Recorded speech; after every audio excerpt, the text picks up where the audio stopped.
you come across yet another how to manage stress article. You even read it. A dedicated few will even implement the advice. But surprise, surprise, stress doesn't go away.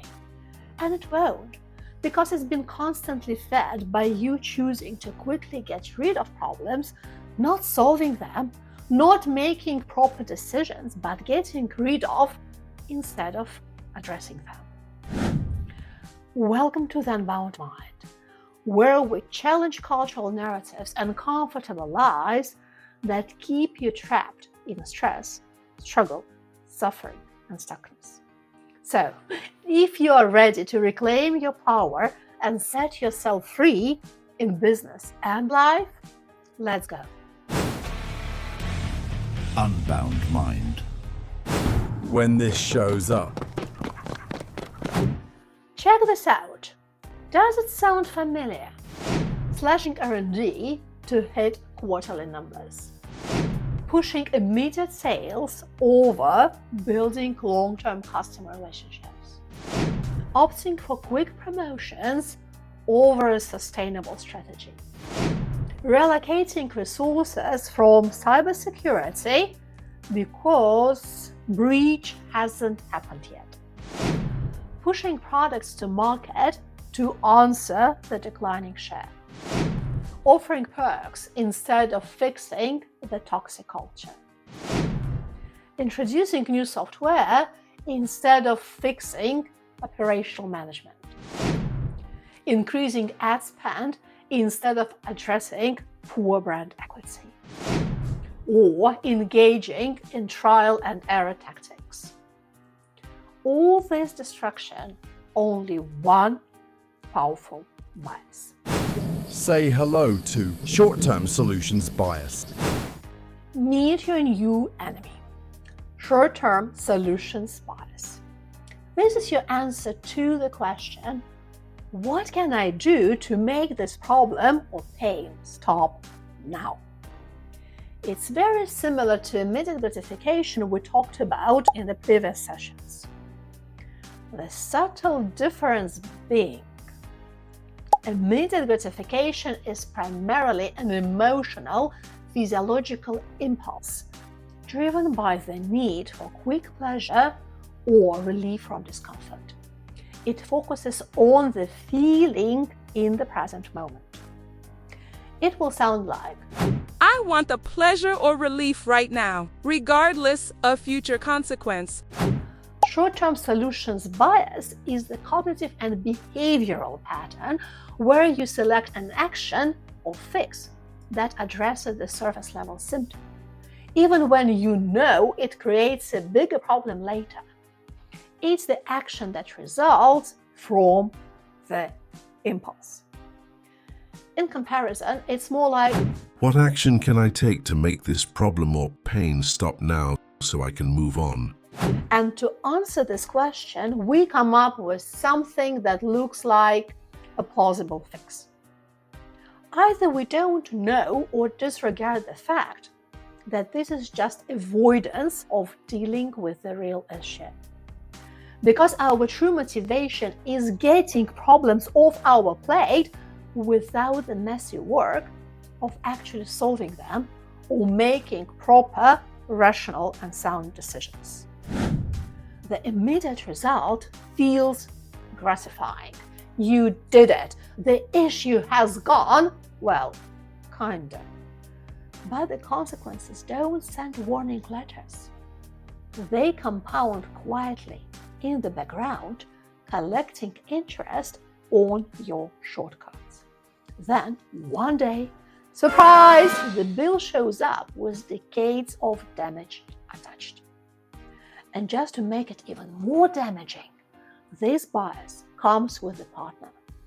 Overconfidence in future you. I'll course correct later. I'll innovate tomorrow. I'll start exercising next Monday.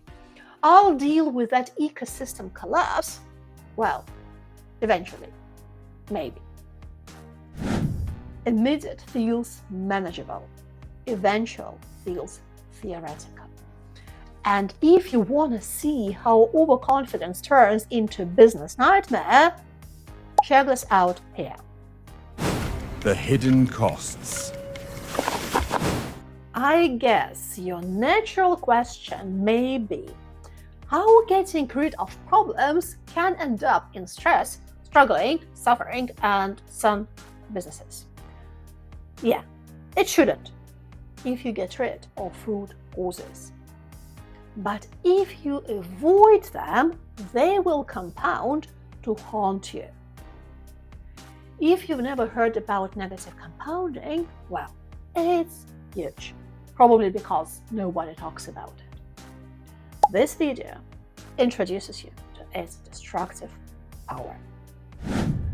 And when problems hit, they hit hard, demanding more time, more resources, and more effort. Panic mode gets activated, and living in perpetual emergency is exhausting as hell.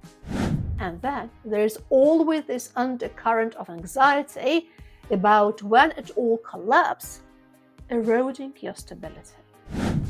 And how about always being on the lookout for messes from past shortcuts, when all you do is clean them up? First, you're constantly struggling just to maintain, forget about growing. And second, you feel powerless, losing faith in yourself and your ability to progress. A major stressor. And if it wasn't enough, you start collecting what-ifs. Those regrets that poison your days and deprive your nights of sleep. The low risk of quick fixes is a trap. Temporary relief that acts like slow poison, accumulating hidden costs until everything collapses. In effect, it's anti-strategic thinking. Why we fall for it. Versus our previous why answers, where we focused on our thinking, this one is a two-headed monster, and it has both external and internal reasoning, starting with the external one. Quarterly capitalism. It's about prioritizing short-term performance to meet investor demands for quarterly earning reports, often at the expense of long-term growth and investment. And although it started from and is more applicable to public companies, private ones also find it hard to resist, as it's a common narrative that sets the tone. Consequences. Consequences? Well, Negative impact on wages and the economy. companies often resort to cost-cutting or underinvesting in R&D and maintenance to boost immediate earnings. Underinvested R&D harming proper innovation. When funding for research is cut to meet a quarterly target, it impedes radical innovation in favor of minor and often meaningless short-term renovations. Unsustainable growth. Growth driven by short-term financial engineering is actually less sustainable than growth driven by market-building innovation. Plus, there is a short profit fluctuation that replaces sustainable strategy-driven profitability we talked about at length. Increased market volatility and manipulation. Truth be told, that VUCA thing we have already mentioned previously, well, businesses created themselves. Constant pressure to meet expectations leads to unpredictable market reactions when targets are missed, which then forces leaders into reactive short-term thinking, contributing to the VUCA environment. And then we write articles, invite public speakers, attend seminars and roundtables to help terrified leaders deal with VUCA. How about considering the root cause for a change? Team morale. Stressed and burnout teams with low morale that HR and an army of surface solution gurus try to fix with meaningless benefits and micromanagement without addressing the systemic cause. And then, neglected long-term social and environmental challenges and short-sighted or unethical behavior are just cherries on the cake of this business charade. But because there is a trend, you presume it's the right way of running a business. Plus, it's perfectly aligned with your irrational mind. Just making a point here.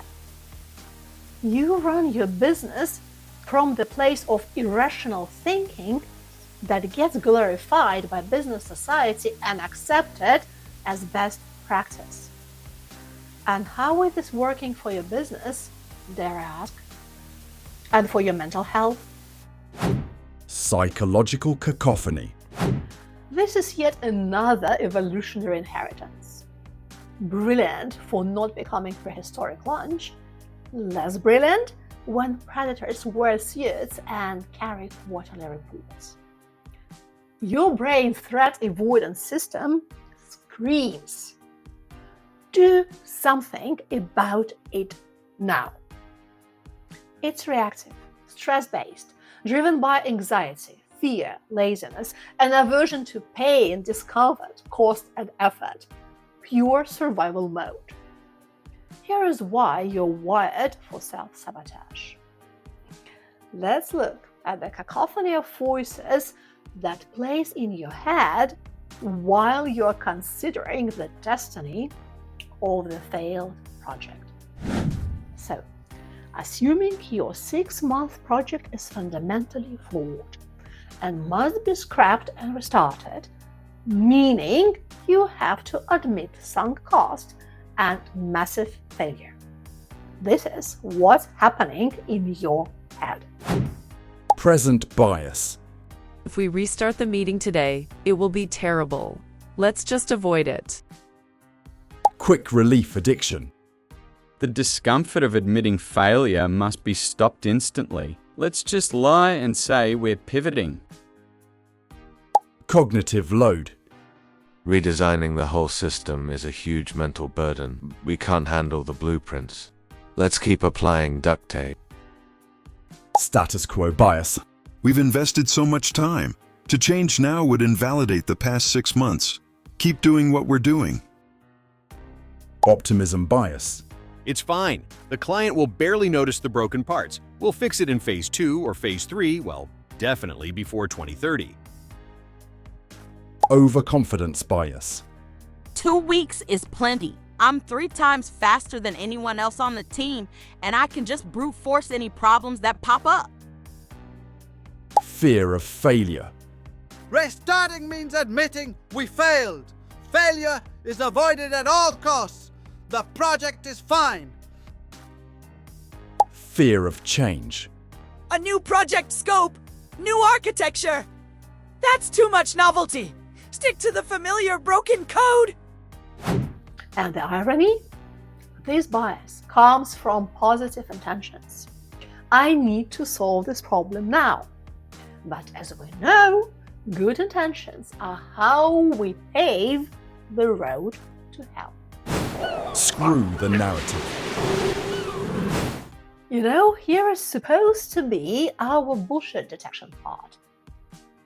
But this bullshit is so versatile and occasion-specific that it comes with only one pattern.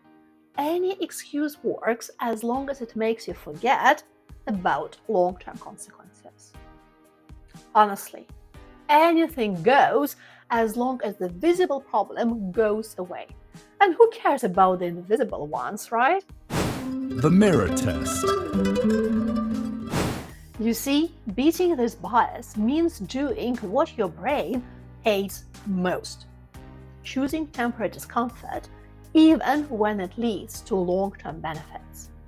So next time you are tempted by a quick fix, ask yourself, am I solving the problem or just relocating it to future self? If I make this same choice every day for a year, where will I be?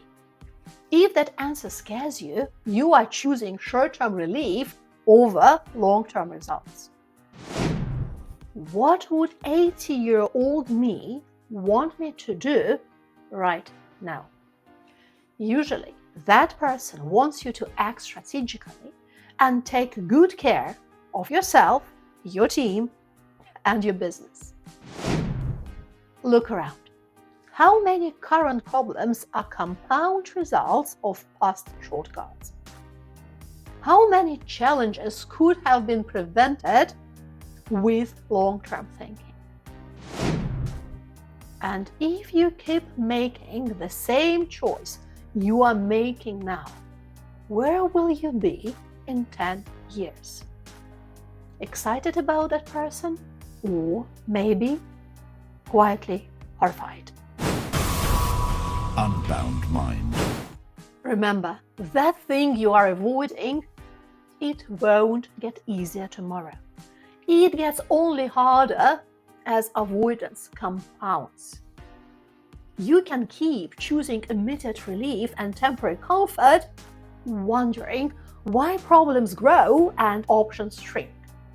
Or you can start choosing temporary discomfort for lasting results, watching problems shrink and options multiply. The immediate will always feel manageable, and the eventual will always feel theoretical until it becomes your biography.